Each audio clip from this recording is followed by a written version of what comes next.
Well, it's been a busy couple of days here in Glasgow. Yesterday I was in what's called the Green Zone, which is a huge exhibition space on the other side of the river from the main conference site.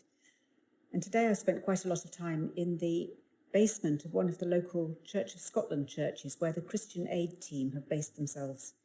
It's a great hub for meetings and discussion.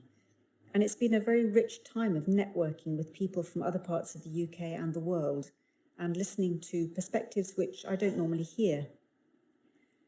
I spent an hour with Archbishop Julio, who is the Archbishop of Central America and leading the official Anglican Communion delegation. It was most sobering to hear about how intense flooding has taken lives and livelihoods in his country, and how seriously climate change there has already impacted the poorest people. The talks seem to have been producing some positive results, although there's still a long way to go. There were some encouraging announcements on finance yesterday, although finance for loss and damage continues to be a key issue. And of course, even after the money tap's turned on, there are serious questions about how it'll be dispersed and who will have access to it. And the questions of justice and who speaks for the poor are never very far away. Today's conference discussions have focused on energy and brought some welcome progress on the phasing out of coal. The 1.5 degree target is a little bit nearer than it was at the beginning of the week, and that's great cause for celebration. But there have been some real organisational issues in the Blue Zone, which is the official conference area, and these are casting a shadow. There have been delays in accreditation. Even the Archbishop of Canterbury didn't get the accreditation he needed when he was visiting on Monday.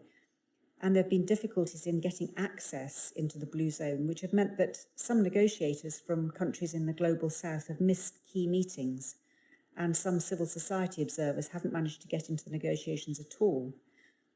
I suppose these may have been caused by organisational glitches, but in talks which are so delicately balanced as these are, anything that effectively excludes voices from the global south is potentially very damaging. And of course, it's really unhelpful if the expertise and experience of those on the front line of the climate crisis isn't heard. Glasgow's got a massive police presence with lots of streets near the conference centre blocked off. This has caused quite a lot of problems, including some women having had to walk home across dark and unlit parks because the streets weren't available. Yesterday, the bus that I was on was caught in gridlock in the city centre because of demonstrations, and the driver eventually told us all to get out and complete the journey on foot. And one senior member of the Tear Fund team was caught yesterday for 3 hours in a police kettling operation as she tried to get to the meeting she was addressing.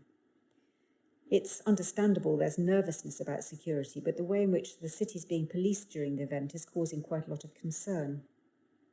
There's lots going on and lots to digest. I think that my prayers this evening would be for the COP negotiating tables to have the right people round them, and for there to be fair and equal access for those who've got less power, and for the right to peaceful protest to be upheld here in Glasgow in this crucial fortnight.